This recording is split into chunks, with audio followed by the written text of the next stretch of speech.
It is time to deal with the next big hurdle of guitar playing for you. Hey, I'm Nate Savage, and welcome to the next lesson in the Guitar Foundations course. This is your first lesson on playing open chords, and this isn't easy when you're first starting out. There are a lot of physical things and coordinations that you have to get together, but I'm going to give you some tips to make this a lot easier for yourself. Don't forget to like and subscribe. It really helps spread the word for this course. And what we're going to do is go through just a quick checklist for making clean chords. It's called the Clean Chord Checklist. It's going to help you as you learn your 8 foundational or primary open chords, which we're going to bust up into 3 different lessons, just so you can take them, one little bite-sized piece at a time, so you don't get frustrated. And let me tell you right now, your fingers are going to be sore. There's no way around that, but the more you play the guitar and the more often you practice these chords, the sooner your fingers are toughened up, and it'll be a lot easier for you in the long run. So practice often, multiple times a day if you can, and don't feel like you have to practice 4 or 5 hours at a time. Little 30-minute sessions here and there can go a long way. Now, I remember exactly where I was and exactly how it felt when I learned my first open chords. My dad had bought me a pair of drumsticks and a guitar chord chart with 60 chords on it. He's like, pick one, you have to do something, because we were at a camp where he was working and I was kind of getting on his nerves because I had nothing to do. Anyway, I picked both, but I leaned towards the guitar more, and I learned on his Martin D18, not too dissimilar from this guitar. It's funny how things kind of come full circle back then, but I remember my fingers really hurt, but I explicitly remember sitting on a cold tile floor in the middle of August in Texas, super hot outside, but air conditioner cranked inside, and learning my D chord. My fingers were just killing me. And that's exactly what we're going to learn this lesson. We're going to learn your D, your A, and your open E chords. Now, when I say an open chord, that just means that it uses notes on the first 3 frets or so of the guitar, and it uses also at least 1 open string. Before we get into actually playing these chords, I want to go through this clean chord checklist. I wish I had this when I was younger. It's going to help you a lot. Read through it multiple times if you need to before each lesson when you're learning any new chord, and it will be your best friend. Here it is. Number 1. Get your guitar set up by a professional. If your action or the height of your strings is too far off of your guitar, like this, I don't know if you can see that. If it's like up here instead of down here, even down here where the strings are closer, it'll make a huge difference. It'll make your guitar a lot harder to play. It'll make your fingers hurt a lot more, and it will get you frustrated very quickly. So go spend the money, 60, 50, 70 bucks, and get your guitar set up to play as easily as possible. It will make your life a lot easier. Number 2, start with a nice relaxed posture. And by that, I mean, just stick your hand out in front of you like this, like you're holding an apple or a baseball, just like you normally would if somebody was handing you some keys or something. That's a really good starting point for making these open chords. Number 3, bring the guitar neck up a little higher with either a guitar strap or a footstool. I have my footstool out here. I'm not using it because I have my chair lowered all the way down to the ground, and it's pretty low already. Sometimes I put my foot on the little foot of the chair to bring this up. But what that does is it brings the neck up a little bit higher and puts it in a better position. It makes it a little bit easier to get your hands on those notes and make them ring out clearly. So just keep that in mind. If you're having trouble with that, with making these chords, bring the neck up a little higher, and it should put the neck in a better position. And this leads us into the next tip. Number 4 is don't kink your wrist too far one way or the other. And if your guitar neck is too low, what can happen is you end up kinking your wrist a lot like this way, which hurts a lot, or this way. And this is not necessarily, the other way is not necessarily something from the guitar neck being too low or high, but it's just something with technique that you want to remember. You don't want, for these chords, for these open chords, you don't want your palm kind of collapse on the back of the neck and your wrist kinked this way. That's going to make it really hard to get a good clean sound out of these chords. So that's why I said for the last tip, neutral hand position like this, and then don't kink your wrist too far one way or the other. That's where those kind of 2 tips kind of intersect one another. Number 5, put your fingers right behind the frets. And by that, I mean, check this out. If I was making a C chord, I know you might not know this yet, but a C chord right here, if I have my finger right behind the fret, not on top of it, but right behind it, it's going to get the best sound, and it's going to have the least chance for buzzing. And the farther I go back to the middle, it's going to start buzzing. So you don't want it in the back, not in the middle, toward the front, and right behind the fret is best. Just keep that in mind as you make these chords. If you hear buzzing, just check to see if your fingers are right behind the frets. Number 6, curve your fingers and use the very tips of your fingers. And there are a couple of different kind of subpoints to this one. But if I'm making this C chord, it's really important to curve your fingers and come right down on the very tips of them. And the angle of attack isn't parallel to the frets either, like this. It's more relaxed and coming in from an angle from kind of this way, right? But my fingers are right behind the frets, and my fingers are very curved and tall, using just the very tips of the fingers. The reason for this is, check this out. If I'm fretting this note here on the first fret of the B string, and this high E string is supposed to be ringing out as well, then if my fingers aren't tall, if I'm not coming down on the very tip of my finger, what happens is it gets lazy, and that index finger ends up leaning over and muting the high E string. So the very tip of your finger can help a lot.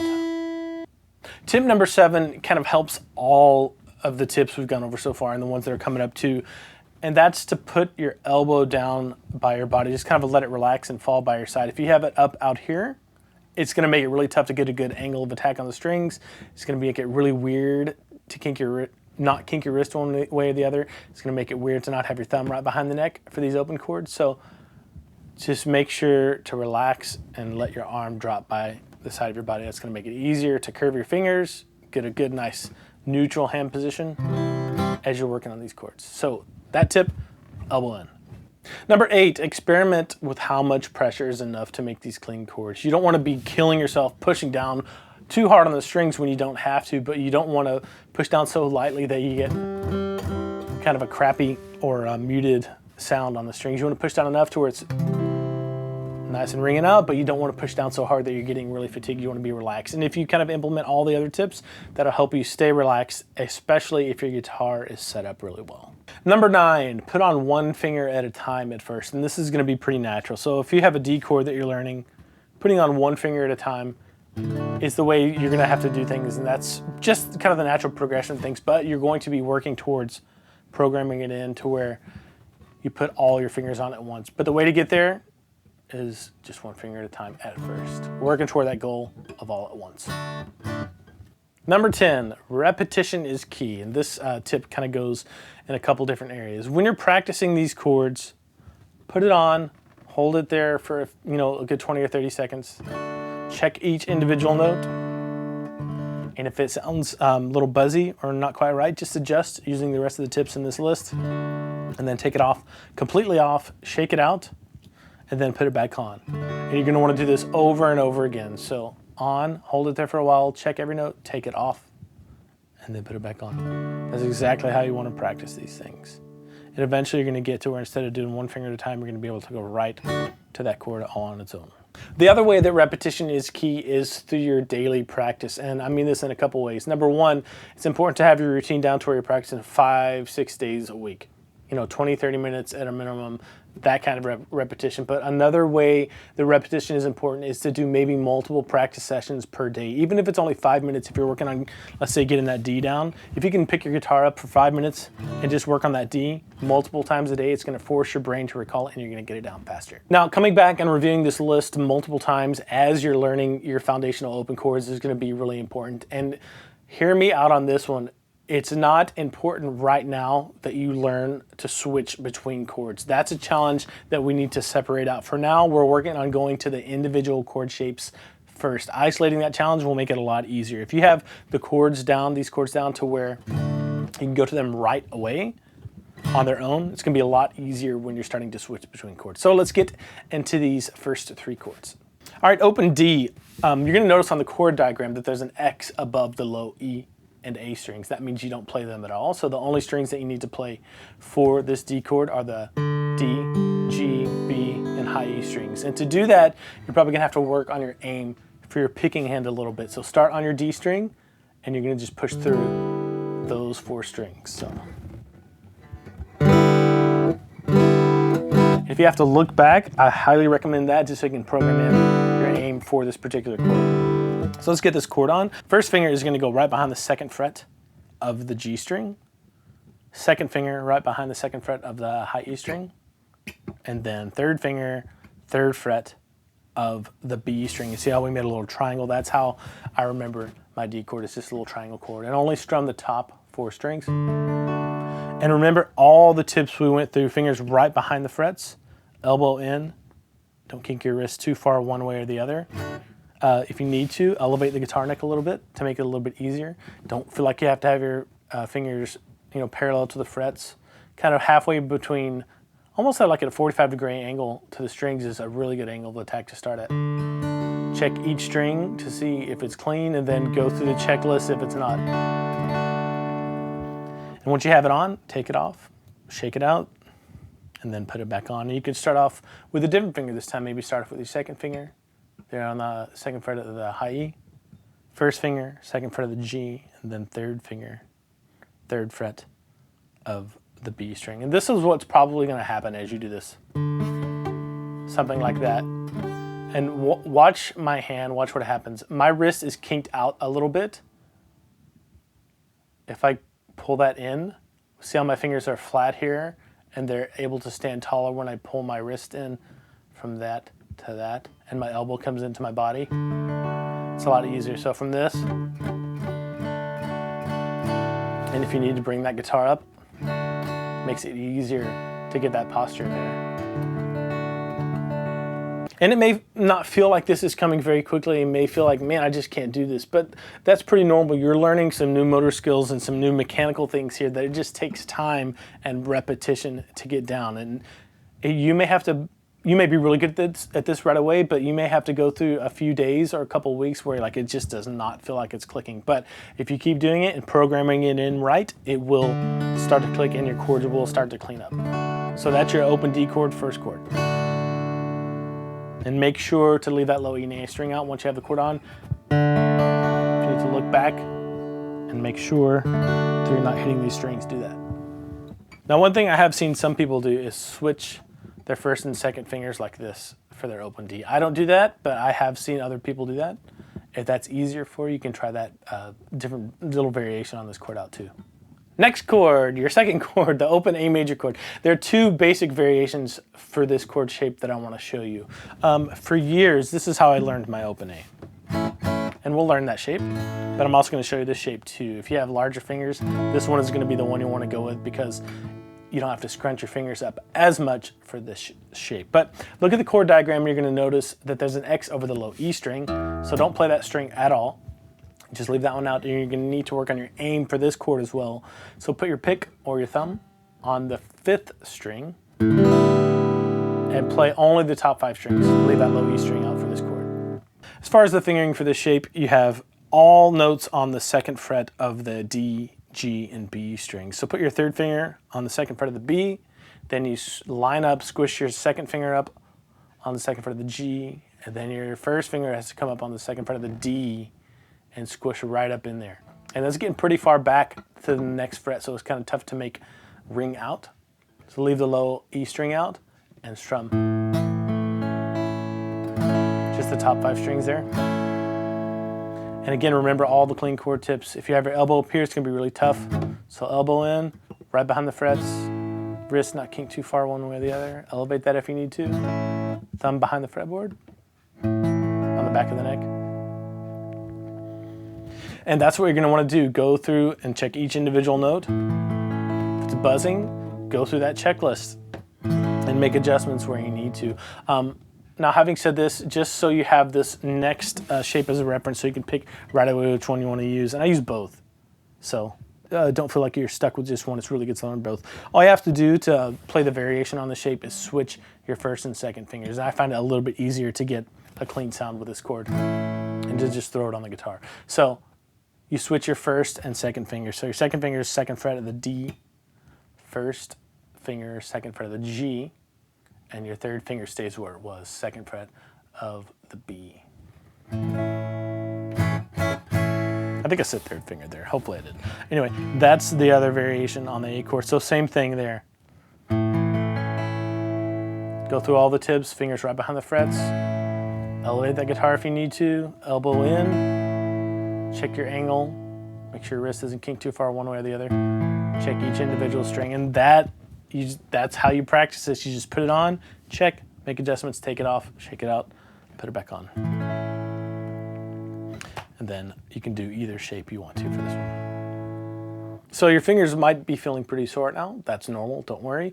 If it gets to where it's hurting, stop, take a break. It could be an hour break, or you can wait till the next day. The important thing is that you continually work on the toughness of your fingers and building that coordination and new mechanical skill that you need to start making these chords and really controlling your fingers, getting that dexterity in there. Last chord for this lesson, and don't feel like you have to tackle these all in one day or 1 week. Just work on them a little bit at a time as you work on everything else that we've been going over. Last chord is the E major chord. And I found this to be the easiest one out of the 3 that we're covering in this lesson. It uses all 6 strings, so you don't have to worry about really adjusting your aim at all for your strumming hand. You can just strum all 6. Put your first finger on the first fret of the G string, right behind the fret, and make sure the treble area here is going to be that index finger muting the high B string. So watch my hand. Bringing it in, gets it off of that B string. It helps ring out clear. Third finger, second fret of the D string. And again, the temptation here, or the trouble spot, is going to be to have that third finger lean up against that G string. But again, bring your elbow in, it'll take care of that, it'll clear it up. Then second finger goes over to the second fret of the B string. And you don't have to worry about that one hitting anything as far as the D string over, because that's already being fretted here. So go through and check all 6 strings. And if it sounds like this, what's happening here? My fingers aren't coming down on the very tips of the fingers. My elbow could come in a little bit, but it's looking pretty good. My wrist is kinked a little bit too far. So when I pull it in like that, everything just goes from that to that. And you'll notice how I'm kind of pulling up in this camera. I'm almost out of frame because I keep pulling up a little bit to get a better angle. If I go down here like this, it makes it tough. And that's just, making videos, you want it to be nice and a good shot for you guys, but it makes it tough. If I was playing normally, I would be doing like this. Like this, okay? So check each string. Make adjustments, take it off, check it out, put it back on. It's going to be 1 finger at a time in the early stages, and that's okay. Thumb on the back of the neck, right behind the frets. Check each note, shake it off, put it back on. And you'll start to notice, like at first it'll be like, oh man, where are these notes at? Okay, then, and it may take you even longer than that, that's fine. But be working towards all at once. All right, moving on to your assignments for this lesson. Number 1, read through the Clean Chord Checklist several times. Number 2, work on your open D chord. Number 3, work on your strumming aim for your open D chord, so only the top 4 strings. Number 4, work on your open A major chord. Number 5, work on your strumming aim for your A major chord, so leaving the low E string out. And number 6, work on your open E major chord, and then work on your strumming aim for your open E major chord is number 7. Mastering the physical challenges of getting your first full open chords down is tough, and it's a rite of passage for guitarists, but let me encourage you, if you stick with it, it will come. Get your guitar set up, go through this checklist as many times as you need to where you have all the tips memorized and ingrained, and then work on each individual chord shape for a few minutes. 5, it depends how much time you have, but at least 2, 3, 5 minutes each day in your daily practice. If you have any questions about these chords, or if you're having trouble with them, you can always leave a comment here or email me, Nate@NateSavage. Now, if you're having really serious trouble with any of these individual areas, you can always go to natesavage.com and schedule a private lesson with me. The first one is complimentary, so there's no risk. That's it for this video. Don't forget to let me know how things are going for you. And in the next video, the next lesson, we're going to switch gears a little bit back to strumming. See you there.